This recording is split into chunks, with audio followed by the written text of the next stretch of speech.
ये क्वेश्चन देखिए CBSE 2010 में आया हुआ था, बढ़िया क्वेश्चन है। कैसे सॉल्व करेंगे देखिए, I is equals to 1/sin x minus sine 2x। सबसे पहली बात जो बात समझ में आती है वो ये आती है कि इसमें फॉर्मूला लगा दो 1/ देखो sin x, और ये क्या है sin 2 थीटा का फॉर्मूला क्या होता है 2 sin theta into cos theta, ठीक है। ये हो गया, ध्यान से चेक करो, sin 2x को हमने 2 sin x cos x लिख दिया। अब देखो sin x यहाँ भी है और यहाँ भी, sin x कॉमन ले लेंगे तो ये हो जाएगा नेक्स्ट स्टेप में क्या हमारे पास I is equals to integration of 1/sin x को कॉमन ले लो, तो sin x अगर आप कॉमन ले लोगे यहाँ बचेगा 1 माइनस 2 इंटू देखो sin x बाहर चला गया cos x बच गया, ठीक है। ऐसा हो गया। अब क्या करें, अब एक काम करते हैं, देखो इसको हम पूरा क्वेश्चन हम इसको कॉस में बना लेते हैं। देखो कैसे बना लेते हैं, देखो इसको हमने क्या किया sin x से न्यूमरेटर में मल्टीप्लाई किया sin x से डिनोमिनेटर में, ठीक है। अगर हमको इसको पार्शियल फ्रैक्शन से करना है तो sin x से न्यूमरेटर में और sin x से डिनोमिनेटर मल्टीप्लाई करोगे तो sin x से यहाँ, sin x से यहाँ क्या हो जाएगा sin square x। sin x से न्यूमरेटर में मल्टीप्लाई किया sin x से डिनोमिनेटर में, और यहाँ क्या लिखा है 1 माइनस 2 इंटू कॉस एक्स। अब ऐसा क्योंकि आप समझ रहे हो कॉस को मैं टी पुट करूंगा तो sin x dx dt हो जाएगा, ठीक। अब sin स्क्वायर x को आप क्या लिख लोगे, तो इस sin स्क्वायर x को आप लिख लोगे sin स्क्वायर x को 1 माइनस कॉस स्क्वायर x, तो 1 माइनस कॉस स्क्वायर x, और दूसरे ब्रैकेट में 1 minus 2 into cos x dx। ऐसा आ गया। अब अगर आप cos x को t पुट कर दें, differentiating both side with respect to x, cos का डेरिवेटिव माइनस sin x होता है, t का क्या हो जाएगा dt बाय dx इधर आ जाएगा, तो sin x dx is equals to minus dt, क्योंकि इस -1 से बोथ साइड मल्टीप्लाई करोगे माइनस उधर चलाएगा, तो क्या हो जाएगा sin x और dx is equals to minus dt।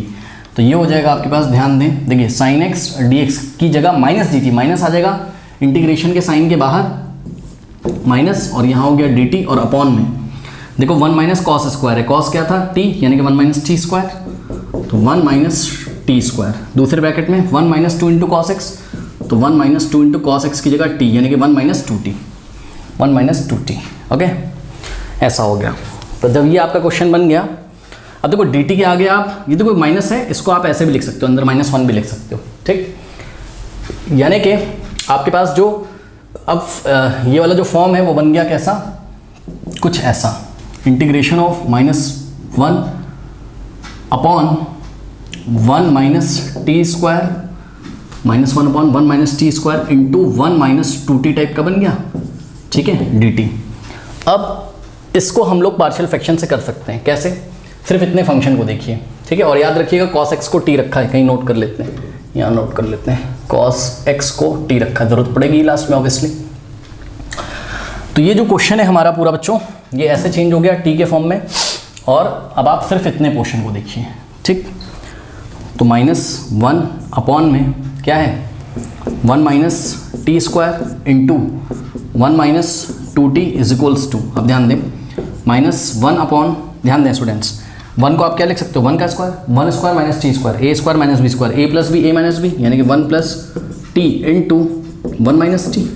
Check करो फॉर्मूला क्या है, a square minus b square, a plus b into a minus b, और दूसरे ब्रैकेट में इसको तो हमने फॉर्मूला लगा दिया a square minus b square का, a plus b a minus b, और ये ऐसे ही रहेगा, यानी कि 1 माइनस 2t, तो 1 माइनस 2t। अब आप ध्यान से चेक करिए, ये जो आपका फॉर्म है ये कौन सा फॉर्म बन गया, ये फॉर्म बन गया denominator is express as the product of distinct linear factors. तो ध्यान चेक करो, ये भी लीनियर फैक्टर है, ये भी और ये भी, तीनों अलग अलग लीनियर फैक्टर है, ध्यान से चेक करिए, ठीक। तो इसको हम लोग क्या लिख सकते हैं, इसको हम लोग लिख सकते हैं इज इक्वल्स टू में a अपॉन 1 प्लस टी और plus b upon 1 minus t और plus c upon 1 minus 2t, okay. अब तो बन जाएगा आपसे आराम से। अब एलसीएम ले लेंगे तो क्या हो जाएगा, देखो लेफ्ट हैंड साइड में -1 बचेगा, क्योंकि एलसीएम जब लोग, चलो मैं दिखा देता हूँ, -1 upon 1 plus t into 1 minus t into 1 minus 2t is equals to, a में मल्टीप्लाई होगा किसका, ए के नीचे जो है उसको छोड़ दो, बाकी दोनों को मल्टीप्लाई कर दो, 1 minus t into 1 minus 2t, तो 1 minus t into 1 minus 2t और प्लस b इंटू बी के नीचे जो है उसको छोड़ दो, 1 plus t into 1 minus 2t, 1 minus 2t और प्लस c के नीचे जो है उसको छोड़ दो, यानी कि मल्टीप्लाई होगा किससे, 1 plus t into 1 minus T से। ओके, और यहाँ डिवाइडेड बाय में क्या होगा, पूरे में डिवाइड होगा 1 plus T 1 minus T 1 minus 2t, तो ये पूरा कट जाएगा, ऐसा आ जाएगा।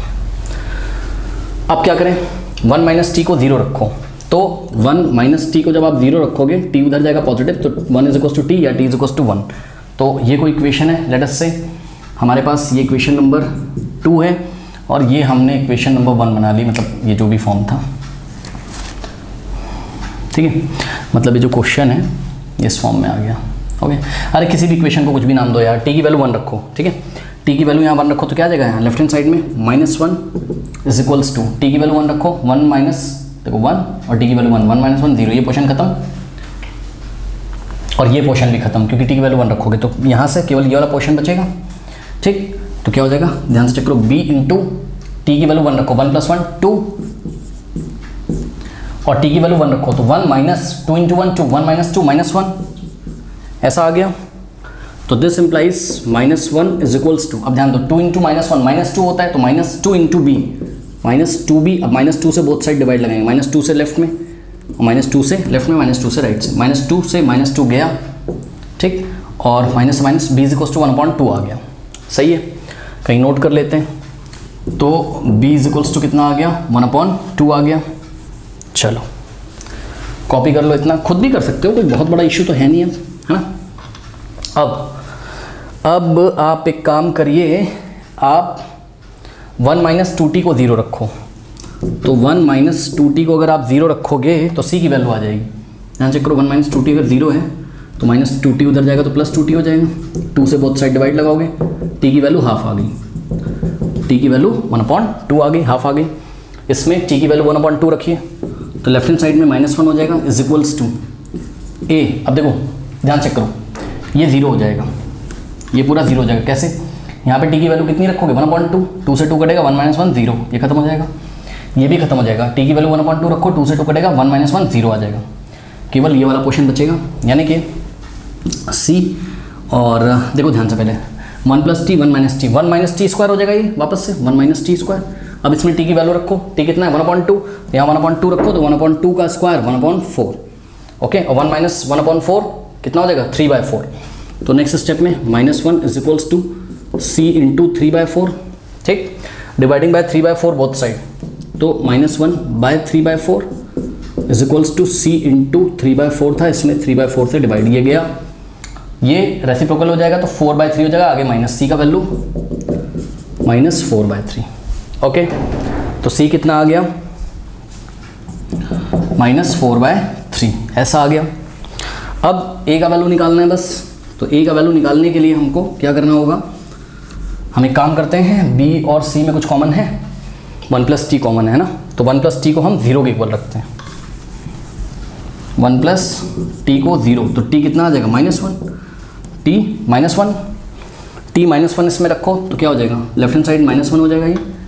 अब देखो t की वैल्यू -1 रखो, तो a देखो 1 है और माइनस है, फिर t की वैल्यू माइनस रखोगे तो माइनस प्लस, यानी कि 1 + 1 2 हो जाएगा यहाँ, और 1 माइनस देखो t की वैल्यू -1 रखो तो -2 इंटू -1 + 2, ठीक, ये 0 हो जाएगा। t की वैल्यू -1 रखोगे खत्म, 1 - 1 0, ये भी 0 हो जाएगा। t की वैल्यू -1 रखो, 1 - 1 0, ठीक, 2 + 1 3 3 2 6, यानी कि -1 is equals to 6 into a, dividing by 6 both side, 6 से 6 गया, a इज इक्वल्स टू -1/6, तो a इज इक्वल्स टू -1/6, तो a is equals to -1/6। Okay, तो ऐसा कुछ हमारे पास आ गया। अब क्या करेंगे, ए बी सी की वैल्यू रखेंगे और इसको हम सिंपली इंटीग्रेट कर देंगे। ओके स्टूडेंट्स, तो देखते हैं क्या होता है।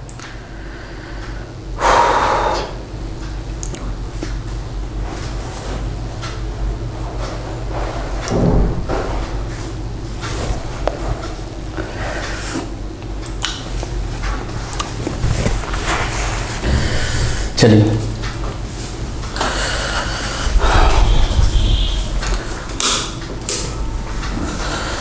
अब देखिए क्या करेंगे,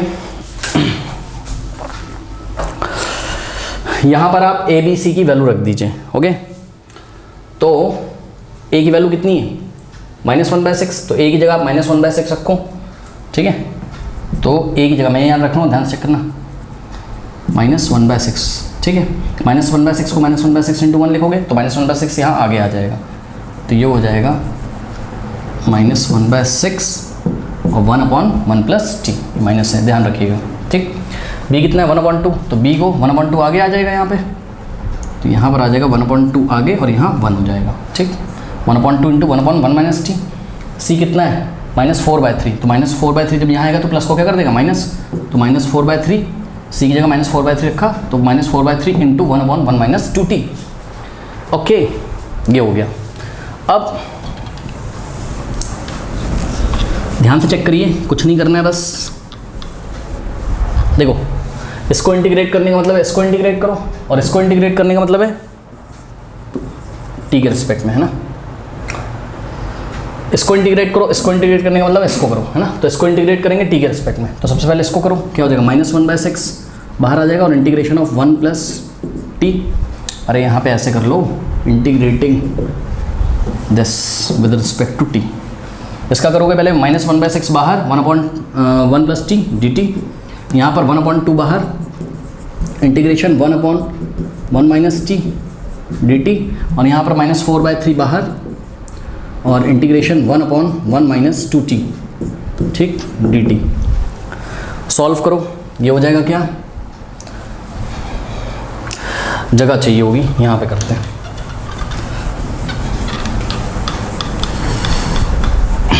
देखो, -1/6 और 1/1 + t का integration, log of mod of 1 + t, constant आएगा वो सब लास्ट में लिखेंगे, प्लस 1/2 और इंटीग्रेशन ऑफ 1 - t। अब यहाँ पे ध्यान रखना है, 1 - t का जो इंटीग्रेशन होगा वो होगा log of mod of 1 - t, लेकिन क्या t के कोफिशिएंट, ये देखो t में लीनियर पॉलिनोमियल है, तो t के कोफिशिएंट से डिवाइड लगाओगे, t का कोफिशिएंट कितना है -1, तो इस पूरे को जब -1 से ऐसे -1 से डिवाइड लगाओगे तो यहाँ माइनस आ जाएगा, ठीक। तो यहाँ आ जाएगा आपके पास क्या, माइनस, ओके। उसके बाद यहाँ पर लास्ट में क्या है, -4/3 तो है ही, उसके बाद इंटीग्रेशन ऑफ 1 - 2t, क्या हो जाएगा, log of mod of 1 - 2t, लेकिन ध्यान दें t का कोफिशिएंट क्या है -2, तो इस पूरे को -2 से डिवाइड लगाओगे, इस पूरे को क्या करोगे -2 से डिवाइड लगाओगे। जब इस पूरे को -2 से डिवाइड लगाओगे तो ध्यान से चेक करो, -2 से डिवाइड लगाओगे तो क्या हो जाएगा, ये माइनस माइनस क्या हो जाएगा प्लस, और ये 3 2 में मल्टीप्लाई हो जाएगा, तो ये जाएगा +4/6, तो यहाँ हो जाएगा क्या, +4/6, ठीक। अब 2 2 और 2 3 भाई चेक करो ना यार, आगे क्या था -4/3, और मैंने क्या कहा, इंटीग्रेट करने के बाद 2 का कोफिशिएंट क्या -2 से आप डिवाइड नहीं लगा पा रहे हो, माइनस माइनस कैंसिल, 3 आ जाएगा नीचे, तो क्या जाएगा 4/3 नीचे आएगा, 3 2 6, 2 3 और 2 2/3 ही तो आएगा पॉजिटिव, तो आगे यहाँ पे आ जाएगा क्या 2/3, ठीक।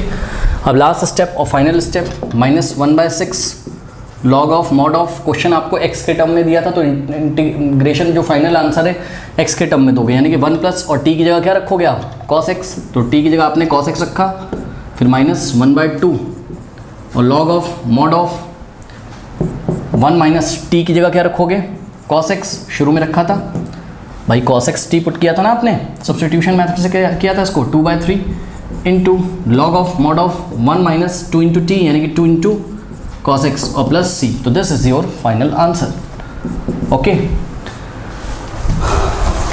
कर लीजिए, तो answer is -1/2 log of mod of 1 - cos x, -1/6 log of mod of 1 + cos x, plus 2/3 log of mod of 1 - cos 2x plus c, बिल्कुल सही आंसर है, कर लीजिए।